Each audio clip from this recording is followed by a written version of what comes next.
What's going on, guys? Today we'll be looking at the best steals of the NFL draft on day 3. Just looking at the teams that got players that might have been falling down the draft boards or players that are going to really good situations that I think will have the best opportunity to succeed at. And this video won't include every draft steal, but this is just some of the players that I thought were drafted way lower than they should have been. First, we're going to start off with the Kansas City Chiefs selection of Jaden Hicks. He's the safety out of Washington State. Hicks was the top safety on a lot of the bigger outlets' prospect rankings at the safety position, and he ended up being the 11th safety overall taken in this draft. And that's something that didn't really make sense to me, considering his athletic ability. He's a younger player as well, and I mean, just his ability to stick with man as a safety was pretty impressive. He's also a versatile weapon that could be used all over the back of a defense. On my board specifically, Hicks was a top 50 player, but he wasn't drafted all the way until the 4th round at pick 133 by the Kansas City Chiefs. So he'll be going into a great defense, Super Bowl winning defense with Coach Steve Spagnuolo, who really knows how to get the best out of those guys on the back end, and I mean, he'll be used all over the place by him. Hicks is 100% one of the better value picks in this draft, just based on where he was projected to go, how good of a player he is, and pretty much the fit that he has within this defense. Now, moving on, the next player I'm going to talk about is the Eagles' 6th round pick, where they picked Jaylen McMahon, the offensive lineman. He's probably going to be a center for them or a guard out of NC State. Now, the major thing with McMahon is that he's definitely one of the lightest offensive linemen in this class. He's only about 299 pounds, and although that can show up in his tape sometimes with his anchor on pass protection not being as strong, you can definitely see more of it in his athletic ability and his ability to get to the second level on some zone blocks and things of that nature. And there's also something very poetic about the Eagles taking an undersized center in the 6th round following the retirement of Jason Kelce. And that takes us to another center offensive lineman, Cedric Granger out of Georgia, who went to the Buffalo Bills in the 5th round. And now this is a guy that just has a nasty, mean streak.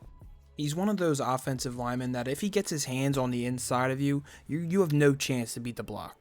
He's 100% one of the most violent offensive linemen I've ever seen while watching college players. And you're seeing 3 to 4 pancake blocks a game, him just putting these guys on their butts. Personally, just based on team needs, I think that Buffalo hit an absolute home run with this pick, and he'll be a mainstay on their offensive line for years and definitely a culture setter for them. Moving away from the 2 offensive linemen in a row and getting back into DBs, we have Jaylen Simpson, who's the safety out of Auburn, who got drafted to the Colts in the 5th round.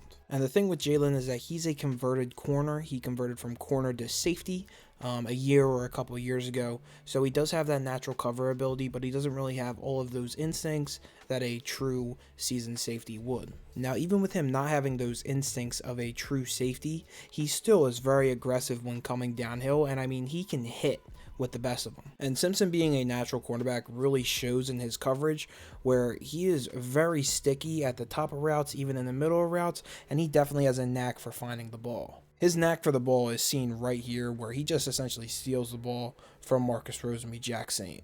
For Simpson, his most impressive game on this past season was 100% the game against Georgia. He had everything on locks. It looked like he was all over the field, whether it was him coming up from the secondary to make a tackle, or him even covering Brock Bowers on these crossing routes, just getting the ball out of the air and forcing an incompletion. It was just one of the best games I saw from a prospect in this entire cycle. Him playing so well against that type of competition tells me all I need to know about a player. And finally, the last player that we'll look at today is Kamal Haden, the corner out of Tennessee that was drafted by the Kansas City Chiefs in the 6th round of the draft. Haden has the ideal length and size for any DB, standing at 6'1", 192. And I believe if it weren't for his shoulder surgery to end his season this past year in week 8, he definitely would have been at least a day 2 pick, and he might have snuck into the back of the 1st round. I just think he would have been in that top tier of corners. His size definitely allows him to be a bully on the line and press, and he's definitely one of the best corners when it comes to maneuvering blockers and breaking up screen passes. His physical tools alone might warrant a move to safety, but I think that he has decent speed and quickness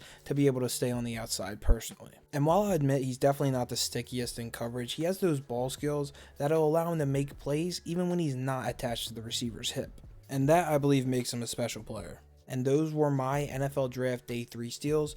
I want to thank you guys for watching. There should be more NFL Draft content coming on this channel. And if you want to make sure you don't miss it, make sure you like this video, subscribe to the channel, and turn notifications on so you don't miss another video.